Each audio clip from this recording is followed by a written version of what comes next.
I was looked down on by my family as they bragged about my great-uncle's fortune, until the will was read, naming only me the sole heir, and their smiles vanished as shock drained their faces in silence. I'm 33, male, generally a low-drama guy. I own a plumbing business, a decent condo in a middle-class neighborhood, regular life, nothing fancy, but I'm comfortable and financially stable. I've always been methodical about money, budgeting, investments, emergency funds. My dad taught me early, track every dollar or watch them all disappear. Solid advice that served me well. When my fiancée Megan, 29, female, got into pharmacy school 6 years into our relationship, we had just gotten engaged at the time. We both saw it as our big break, wedding planned for 1 month after graduation, honeymoon deposits paid for Cabo, future mapped out with a 3-bedroom house in the suburbs. Reality hit. PharmD program costs were insane, $34,000 per year for 4 years, plus books, fees, and living expenses. Her scholarships covered maybe 15%. Despite her parents constantly name-dropping their connections and status in the medical community, truth was, they were barely making ends meet themselves, but were obsessed with appearances and social climbing. Her dad drove a lease car he couldn't afford, and her mom was constantly just about to land some big real estate deal that never materialized. They lived in a house that was mortgaged to the hilt, threw lavish dinner parties with expensive catering, then quietly ate ramen for the next 2 weeks to recover financially. Complete financial disaster masked by designer clothes and social media posts. I stepped up. My plumbing business, plus weekend emergency calls, meant I could cover most of her expenses. 60-hour weeks for me, sometimes 70 when big commercial jobs came in. I'd wake up at 4:30 a.m., be on site by 6, work until 6 p.m., then take emergency calls until midnight some days. The money was good, but the grind was brutal. She called it our future investment when asking for money, and I tracked every transfer like the spreadsheet guy I am. This wasn't charity. Megan constantly texted things like, "First big pharmacy check, paying you back every dollar with interest, then upgrading our wedding venue." I saved those texts, not from distrust, but because I'm meticulous with money. Always have been. I still remember the night I made the decision to cash out my IRA to cover her third-year tuition, $26,000 plus the early withdrawal penalty.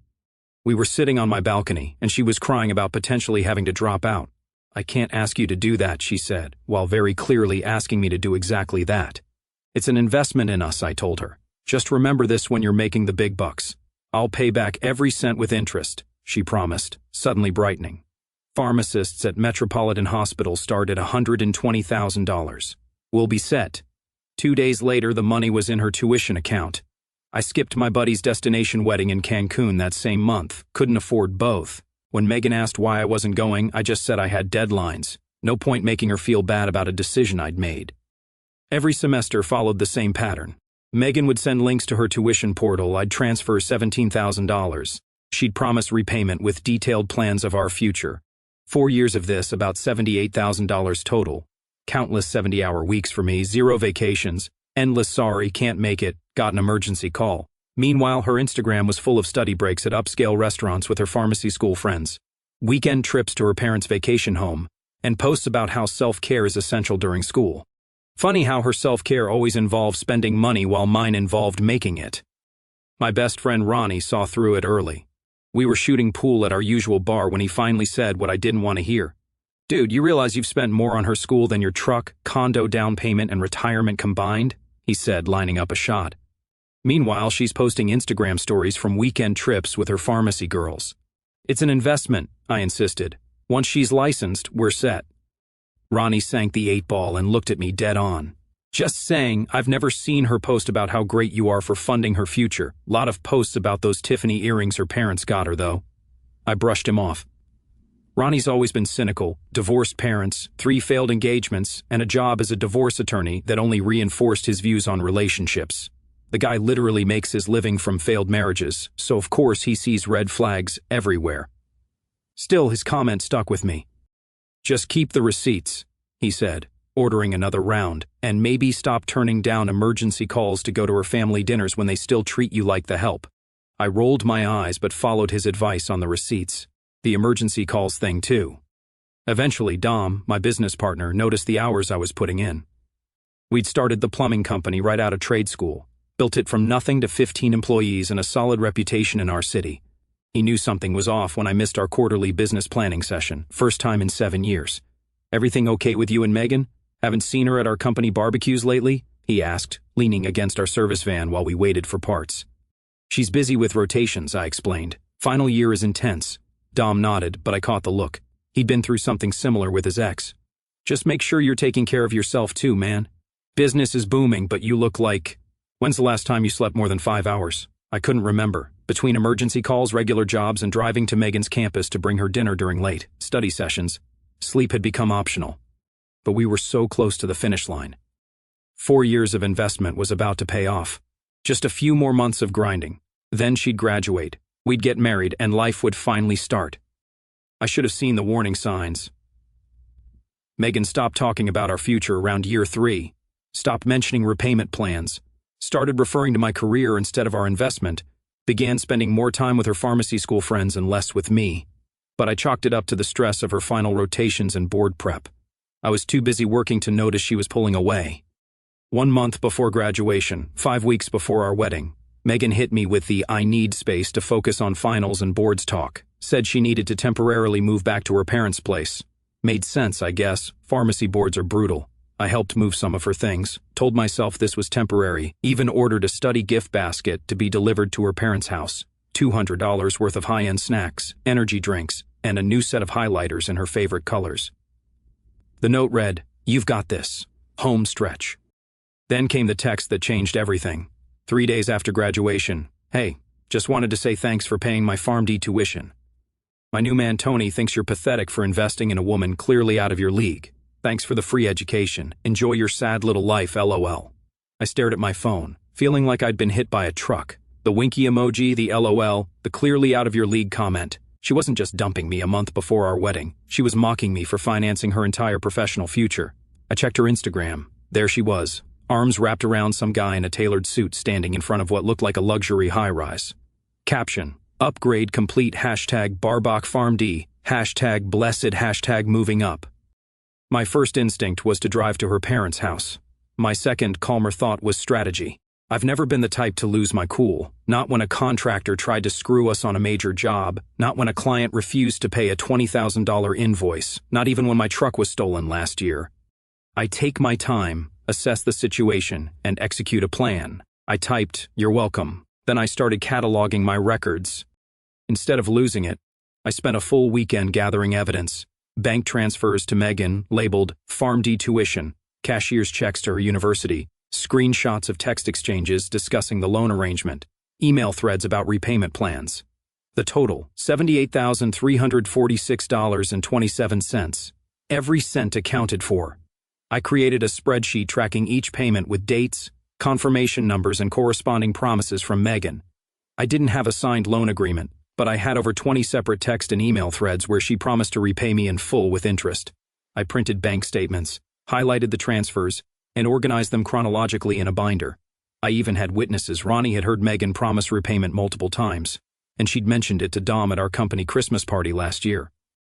One text from her 3rd year stood out. "Megan, OMG babe, you are literally saving my life. That $17,000 for this semester just cleared. I promise on everything I love, I'll pay you back every penny with interest when I'm making $20,000 as a clinical pharmacist. You're investing in us. Me, I know, we're a team. Our future." Megan, exactly. Partners in everything. Once I'm licensed, we're upgrading your whole life, new truck, maybe even move to a better neighborhood. Your plumbing grind is almost over. Looking back at that text now, I realized she'd been planning her exit for years. The comment wasn't about me retiring early, it was about her trading up once she had the credentials. I was just the stepping stone, the sucker who funded her ascension while she looked for someone better. I called Ronnie immediately. "She dumped you?" He didn't sound surprised, just resigned. "Worse," I said. "She texted to thank me for paying her way through school, said her new rich boyfriend thinks I'm pathetic." A long pause. "Tell me you kept the receipts, Caleb. Every single one. Send me everything. I'm calling in a favor with Patricia at Westbrook Legal. She specializes in debt recovery." Armed with a comprehensive file of evidence, I drafted an email, professional, cold, precise. Subject: outstanding financial obligations for PharmD program. Body: Megan, following your recent text, I'm writing about repayment of the $78,346.27 I provided for your PharmD program, which we repeatedly agreed you would repay in full. Given your recent graduation, please provide your repayment proposal within 5 days. Otherwise, I'll pursue formal debt recovery options. Regards, Caleb. I attached a detailed spreadsheet of every payment with dates, confirmation numbers, and corresponding text promises. The ball was in her court. Let's see what Tony the rich man thought about inheriting a $78,000 debt along with his new girlfriend. 4 days later, Megan called, practically shrieking. Are you actually insane? Hello, Megan. I take it you received my email. That money was obviously a gift. You were my fiancé. That's what men do when they love someone. They support their future wife's dreams. You never once said I had to pay it back. Classic gaslighting. This from the woman who had literally texted me, I'll pay you back every penny with interest at least 24 times over 4 years. Actually, Megan, we discussed repayment at least 24 times. I have multiple texts, emails, and witnesses who heard you explicitly promise to repay every dollar with interest. You're just pathetic and jealous. Tony makes 3 times what you do at his investment firm. He said your little email is basically extortion, and he's talking to his family's lawyer about it. Requesting repayment of a documented financial agreement isn't extortion, Megan. And I'm sure Tony, as an investment professional, understands loans and obligations. His opinion, however, is irrelevant to our agreement. She hung up. 3 hours later, her father called. What kind of sick game are you playing, trying to extort money from my daughter after breaking her heart? Wait, what? Mr. Wilson, I provided Megan substantial financial support under an explicit agreement she would repay it. And I didn't break anyone's heart. She ended our engagement via text 3 days after graduation. That's not what she told us. Regardless, Tony comes from an excellent family with significant resources. They don't need your working-class money.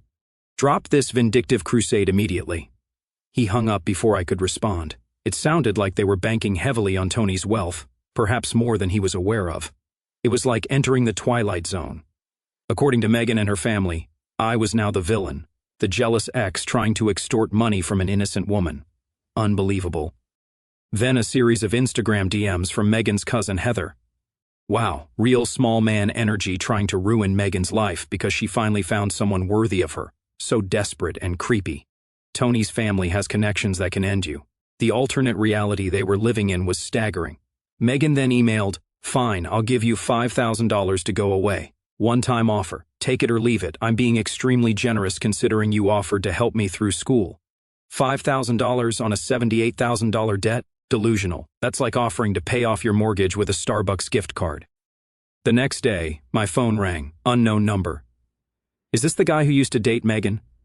A male voice dripping with practiced condescension. Who's asking? Tony, look, I understand you're upset about Megan choosing me, but this sad attempt at extorting money from her is just pitiful.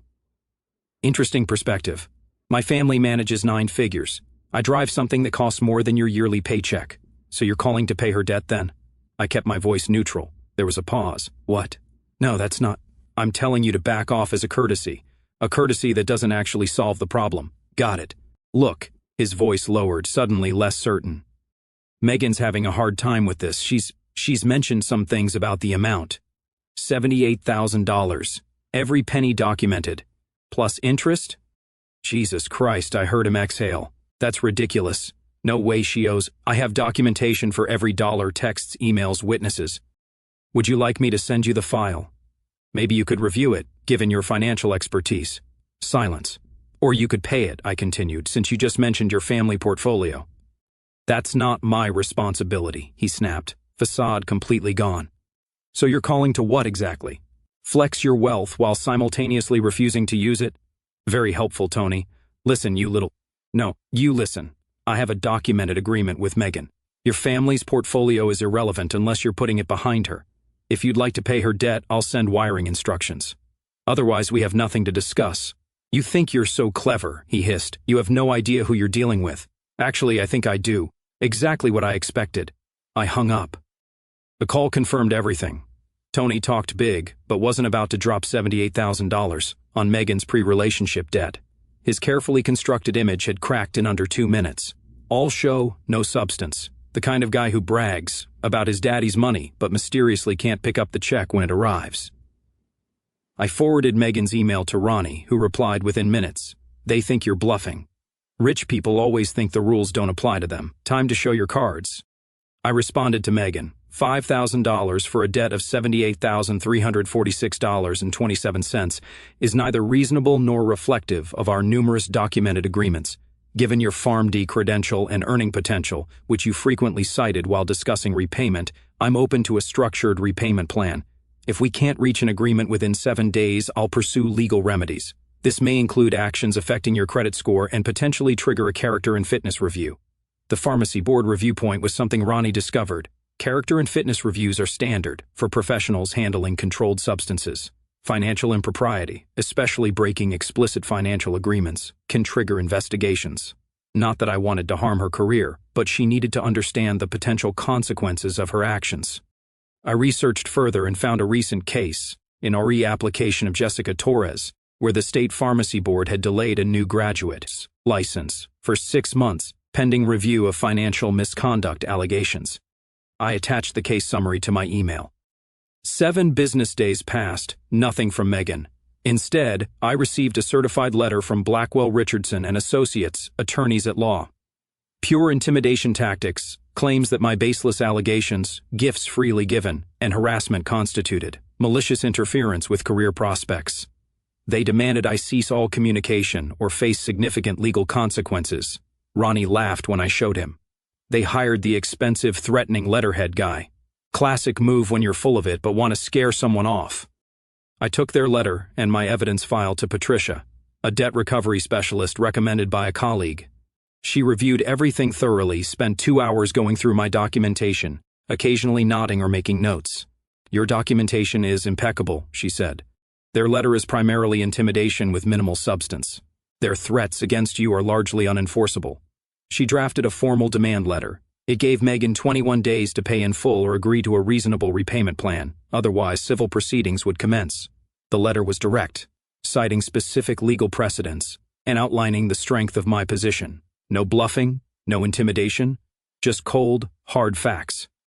3 days after the letter was delivered, I got a call from my business phone service. My stomach dropped when I saw the number. "Can you come to the office?" asked Janet, who handles our customer service. When I arrived, she looked uncomfortable. "We've received a complaint about you using business resources to harass a former partner." "What?" She slid a printout across the desk, emails from my work account to Megan, but they were edited, with key parts about repayment removed to make it look like I was just angry about being dumped. "These have been altered," I said immediately. "I have the originals and can prove it." Janet looked relieved. I suspected something was off. "The complaint came from someone who doesn't even use our services, a Mr. Wilson. He's demanding we terminate your business license for harassment conducted during business hours." I showed Janet the complete email thread from my personal account, the documented payment history, and Megan's original text. "Jesus," she muttered. "They're really trying to get you shut down over this." "Apparently." "Well, this complaint is dismissed, and I'd suggest keeping all correspondence with these people. They seem problematic." That night, I told Ronnie about the complaint. "They're getting desperate," he said, taking a swig of his soda. "They tried intimidation, then bribery, now they're trying to mess with your livelihood. What's next, claiming you were abusive?" His words turned out to be prophetic. The next day, I received an email from one of our major commercial clients, a property management company that used our services exclusively for 15 buildings. "We've received concerning information about potential legal issues involving your company. Can you please clarify the situation regarding harassment allegations?" Someone had reached out to my clients. This was crossing a line. I immediately called the property manager, explained the situation truthfully, and offered to show him the documentation. He sighed. "Look, I figured it was BS. The email came from some random Gmail account claiming to be a concerned citizen. I know you're not the type, but I had to ask." "I appreciate that," I said. "There's an ongoing financial dispute with my ex-fiancée. She's attempting to avoid repaying a significant loan by creating diversions." "Been there," he said dryly. "Ex-wife tried to get me fired during our divorce. Keep doing quality work, and we're good." Crisis averted, but I was furious. They were now actively trying to destroy my business reputation to avoid paying a legitimate debt. This wasn't just about money anymore. It was about principle. A mutual friend from college, Tara, reached out. She'd heard contradicting stories. I showed her the actual text from Megan and my evidence file. "Jesus, that's cold," she said. "About Tony, he does have family money, but he's notorious for being controlling with it. His last girlfriend had to account for every dollar he invested in their relationship. Unless it makes him look good socially, I seriously doubt he's eager to cover her pre-existing debts." That confirmed my suspicion that Megan and her parents were grossly overestimating Tony's willingness to bankroll her financial messes. They thought they'd found a golden ticket, but in reality, they just traded one financial obligation for another, more controlling one. Tara offered another insight. Tony's dad cut his trust fund last year. He talks big, but his wallet doesn't always back it up. After my lawyer's letter arrived, I received an email from a different attorney, Jennifer Sanderson at Greystone Legal Partners. This one had a different tone. Miss Wilson wishes to address this matter discreetly, concerned about professional ramifications. And then the insulting offer, without any admission of liability, a one-time settlement payment of $15,000. $15,000 on a $78,000 debt? After that text? Offensive. That's like crashing someone's new Tesla and offering to pay for a car wash. I forwarded it to Ronnie, who replied, "The rich boyfriend probably said not my problem, and now they're scrambling. Hold the line." I was about to reply when Dom, my business partner, pulled me aside at our shop. "I just got off the phone with someone claiming to be your ex's lawyer," he said, looking concerned. "They're saying they're going to file a restraining order against you for workplace harassment. Something about you stalking her at her job." My blood ran cold. "That's completely false. I haven't been anywhere near her." Dom nodded. "I figured, but they're saying they have a witness who saw your work truck parked outside her pharmacy last week. They're threatening to contact our clients about having an unstable plumber on projects. I was in Denver last week for the plumbing convention. The whole crew saw me there." "Good. I've got your back on this, but document everything with these people. They're playing dirty." That night, I met Ronnie at our usual bar. I was beyond angry. "They're trying to destroy my reputation," I said, my voice shaking slightly. "False business complaints, fake stalking allegations. What the hell?" Ronnie set down his drink. "They're trying to make defending yourself more trouble than it's worth. Classic abuser tactic, Darvo. They know they're wrong, so they're trying to make you the villain. I just wanted what's mine. And that's exactly what you're going to get," Ronnie said firmly. "This just proves they know they'll lose in court. They wouldn't be fighting this dirty otherwise." I replied to Miss Sanderson, "Your client's offer of $15,000 against a $78,300 in $46.27 debt is rejected." Miss Wilson's current anxiety stems from her decision to renege on clearly established financial commitments, followed by her taunting message. Additionally, I'm aware of false complaints made to my business and fabricated stalking allegations. These constitute defamation and potential criminal false reporting. My terms haven't changed: full amount interest, 21 days, otherwise I'll file a civil claim and report all false allegations to appropriate authorities, attaching proof of my Denver trip, including hotel receipts, convention badge photos, and multiple witnesses who could verify my whereabouts. Let them try to claim I was stalking her while physically in another state. A week before the 21-day deadline expired, I received an email from Jennifer. After further consideration, Miss Wilson proposes a structured settlement of $45,000 to be paid over 6 years without interest. This represents a substantial portion of the claimed amount and offers a reasonable resolution to avoid protracted legal proceedings for both parties. From it was a gift to "Here's $45,000. Progress, but still significantly short. No interest despite explicit promises, and a 6-year term was unacceptable. I consulted Patricia. Her assessment: they know they're in a weak position. The increment from $15,000 to $45,000 in 1 week tells me they're expecting to pay the full amount eventually. Stand firm. I replied to Ms. Sanderson. The offer is insufficient. My position is non-negotiable. Full principal of $78,346.27. Standard interest at market rate. 36-month maximum repayment. Acceleration clause for missed payments. These terms align with Miss Wilson's own commitments. I've now documented multiple attempts to harm my business and reputation through false claims. Any further such actions will be addressed in court.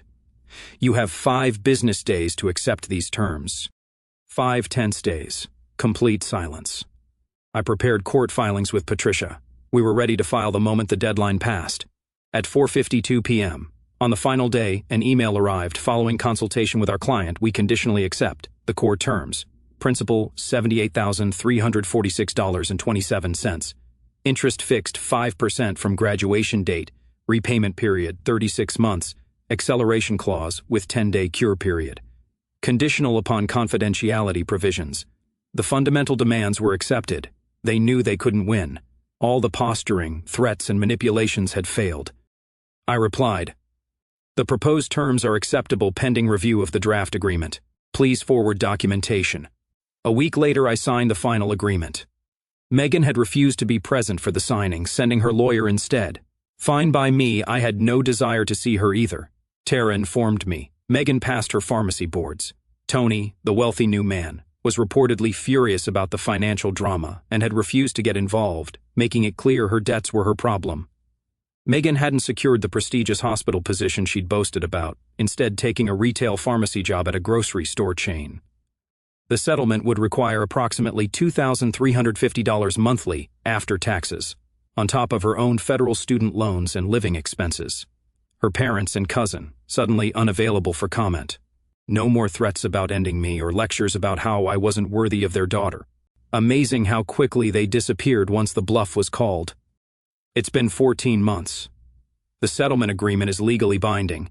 $78,346.27 principal, 5% fixed interest, 36 months, $2,350 monthly payment.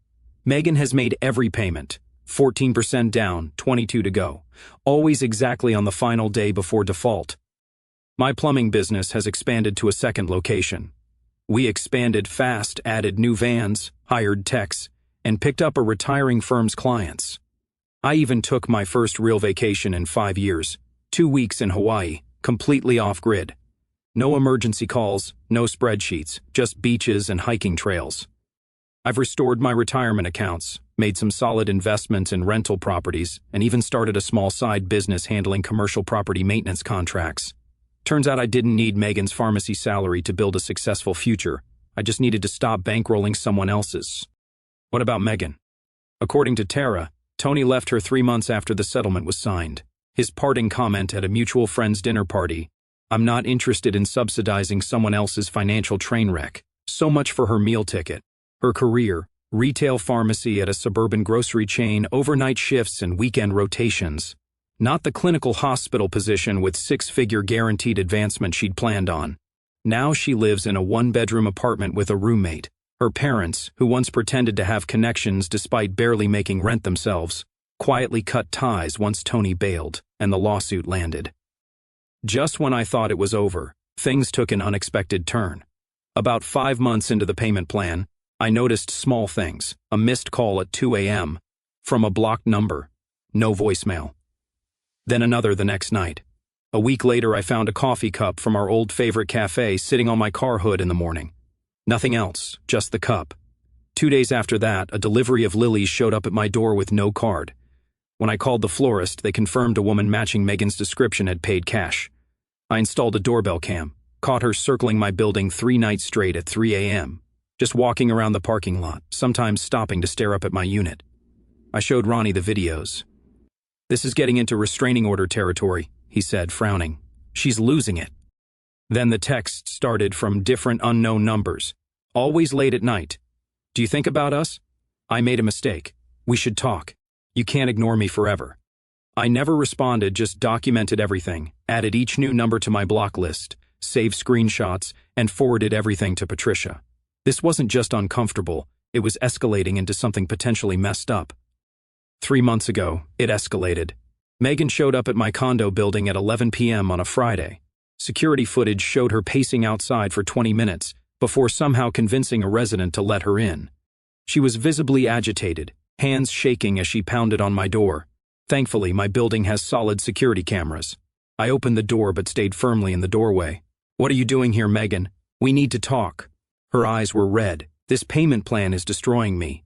I can't live like this anymore. That sounds like exactly what a loan repayment is supposed to be, your responsibility.